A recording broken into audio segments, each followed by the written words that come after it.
Sobat Bara, jumpa lagi bersama saya Novara Krisna di acara Bara Traveling. Saat ini saya sedang berada di Kebun Raya Bali. Tempat ini terkenal dengan tempat wisata, tetapi sebenarnya ini juga merupakan kawasan konservasi dan edukasi. Saya akan menemui Bapak Didit, Kepala Kebun Raya Bali, untuk tahu lebih banyak tentang tempat ini. Mari ikut saya. Kalau ini kan bukan sekedar untuk wisata aja, Betul. konservasi dan juga untuk Maaf, selamat Betul. pagi. Saya Pagi. dari Bali Prawara, Pak, dengan Nova, Pak. Oh ya. Dengan Bapak Didit, Kepala Kebun Raya, Pak ya. Betul. Kebun Raya Bali. Betul. Kami lagi bikin konten, Pak. Mungkin teman-teman atau masyarakat taunya di sini kan tempat wisata nih, begitu. Betul. Mungkin saya mau nanya dari sisi edukasi dan konservasinya, Pak ya. Nah, monggo. Sambil jalan-jalan mungkin sama Mbak, Masnya Iya. ikut ya. Ya, Ayo, monggo. teman-teman kita berangkat. Ya. Apa sih hubungan Kebun Raya Bali sama Kebun Raya Bogor? Nah, kita ini ada dalam satu institusi yang sama sebenarnya. Jadi kita di bawah LIPI, Lembaga Ilmu Pengetahuan Indonesia. Ada 4 kebun raya: Pak. Bogor, Cibodas, Purwodadi, Bali. Nah, pusatnya ini Bogor. Pusatnya yang di Karena Bogor. Yang paling tertua ya. Paling tertua di Bogor. Jadi sudah 200 tahun lebih kan. Wow, 200-an. Kalau Bali sendiri udah berapa tahun? Bali baru kemarin ulang tahun yang ke-61. Oh, lumayan juga. Kalau dari segi luas, Pak, kan ada 4 kebun raya nih di Indonesia. Bali ini termasuk yang bagaimana nih dari segi luasnya? Kita yang paling luas, Mas. Ini yang paling luas justru. Jadi Oh, 157 hektar ya. 157 hektar. Kalau kita bandingkan dengan Bogor saja 80. Jauh juga ya, Nah, 80 ke Kali 157. lipatnya Bogor ya. Iya. Walaupun memang belum semuanya terkelola ya. Iya. Baru sekitar 60-70% saja. Ini baru 60-70% yang terkelola. Ada kawasan lagi yang kawasan revitalisasi itu kita masih belum kelola full gitu ya. Oh, Ya, iya. belum ini ya, dengan 60-70% aja Sudah banyak kerjaan juga. Tapi memang nanti rencananya juga semua, itu juga semua akan kan. kelola gitu. Oh.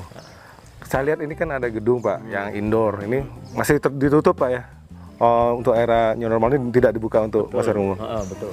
Jadi ini masih ditutup karena memang kalau untuk indoor kan butuh protokol Kesehatan. kesehatan khusus ya, yang Iya. berbeda begitu. Kita harus siap betul gitu untuk bagaimana protokol kesehatan ini untuk pengunjung biar masuk paling tidak kan, apalagi WHO sudah menyampaikan ada airborne ya. Iya, Terutama kalau di ruang-ruang Ruang tertutup tertutup, ini ya. kita harus ekstra hati-hati lah. Betul, Jadi itulah makanya kita untuk fase 0 ini Nah, masih yang outdoor. Kalau outdoor semua bisa. outdoor bisa Semua. karena kita pembukaan ini ada fase-fasenya. Oh ya. Nah, jadi, Mulai kapan ini dibuka? ini kemarin tanggal 22. 22. Nah, ini kita masih masuk fase 0. Fase 0 namanya. Jadi fase 0 ini kita cobalah apa yang kita simulasikan kemarin kira-kira itu berjalan dengan baik atau tidak. Nanti kita evaluasi lagi. Evaluasi lagi. Jadi kita bagi dalam 4 fase. Jadi fase 0 ini masih terbatas 1.500 nanti maksimum 1.500. dan outdoor gitu. Outdoor. Nanti kalau sudah kita evaluasi ya kita akan putuskan apakah nanti bisa dilanjutkan ke Fase 1, 2, dan fase 3. Ya. Fase 3 ya sudah sama sekali lah gitu. Siap. Saya pengen tahu koleksi pohon-pohon di sini apa aja, Pak? Jadi ini sebenarnya awalnya kan dulu kawasan reboisasi ya. Kawasan reboisasi. Yang memang milik kehutanan. Kemudian kita diberikan hak khusus ya, namanya KHDTK. KHDTK. Kawasan hutan dengan tujuan khusus. Oh, oke. Nah, baru dari situ kita masuk jadi untuk melakukan konservasi. Konservasi. Sampai sekarang kita sudah punya sekitar 23.000 spesimen. 23.000. 23.000 spesimen dengan sekitar 2.400 jenis. 2.400 jenis. Nah, jadi itu termasuk yang pohon-pohonan. Tetapi selain pohon-pohonan kita juga punya namanya koleksi tematik. Koleksi tematik. Ya, koleksi tematikku kayak paku, lumut. Paku, lumut. Oh, itu namanya tematik. Karena memang di rumah-rumah kaca gitu ya. Oh, gitu. Di rumah kaca dia.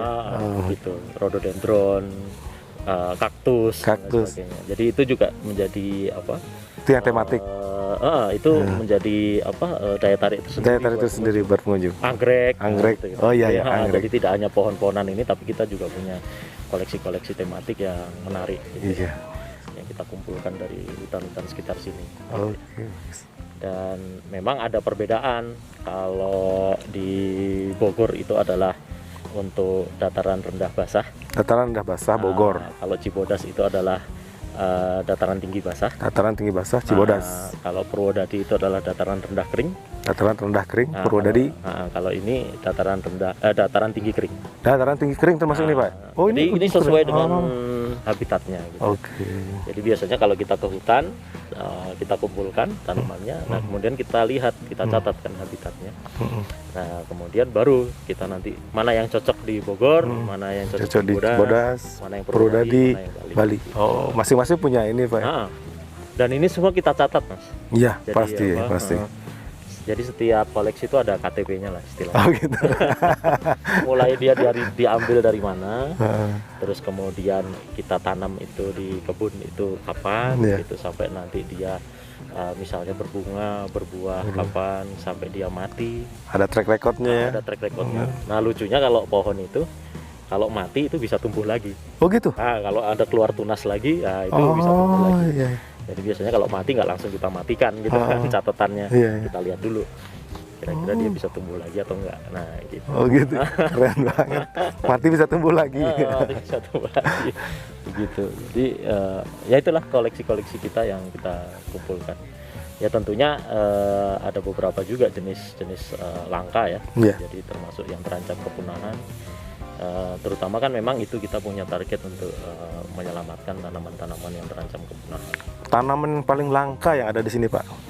Sebenarnya banyak ya beberapa, walaupun jadi gini, kalau kita lihat data di Indonesia itu sebenarnya luar biasa, jadi tingkat keterancaman kita ini.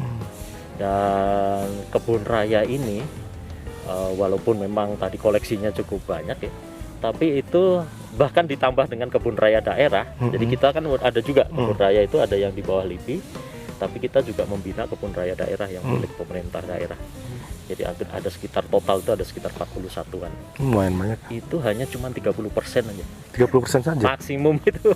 Oh, Jadi hanya 30% saja bisa menyelamatkan. bisa menyelamatkan yang dari terancam, kepunahan. Terancam kelangkaan. Kelangkaannya. Wah. Ini suatu kekayaan kekayaan bangsa Indonesia Bangsa. yang ya itulah. Seperti bunga bangkai itu langka nggak, Pak? Kalau nah ini walaupun memang tidak di sini ya, Iya. yang di Bogor ya. Kalau bunga bangkai itu kan berbeda dengan Rafflesia. Rafflesia. Beda. Di Rafflesia atau kalau bunga bangkainya sendiri sebenarnya tidak langka. Tidak langka ya. Tapi kalau Rafflesianya, Kalau Rafflesianya yang langka. itu. Bedanya apa, Pak? Kan orang banyak yang berpikir itu Kalau sama. Rafflesia itu yang itu tuh yang di bawah ada bunga besar itu. Wah. Nah, tapi kalau yang bunga bangkai itu yang bunga raksasa. Bunga raksasa itu Yang ada apa ke itu? atas. Yang ke atas itu. Oh, itu yang bunga bangkai. Ah. Itu yang tidak langka. Ya, itu itu yang tidak langka Itu sebenarnya. yang tidak langka sebenarnya. Kalau yang Rafflesia itu Rafflesia ya? langka gitu. Oh, Karena memang sulit tumbuhnya juga tidak mudah. oh gitu tuh. Pak, selain edukasi, konservasi, di sini ada potensi bisnis juga, Pak? Ya, kalau bisnisnya kan memang untuk wisata itu ya. Wisata itu bisnisnya. Tetapi kalau secara proses bisnis secara core-nya begitu ya. Core bisnisnya. Core bisnisnya itu sebenarnya karena kita berada di bawah LIPI, sebenarnya core bisnisnya lebih ke riset ya. Riset ya. Jadi ketika tanaman-tanaman ini kita tidak hanya mengumpulkan saja, tetapi kemudian kita teliti, kita lakukan riset, kira-kira punya potensi apa. Masing-masing tanaman itu potensinya apa? Kan tentunya ada potensi yang punya potensi pangan, Iya. potensi obat, Obat, potensi hias juga. hias ya.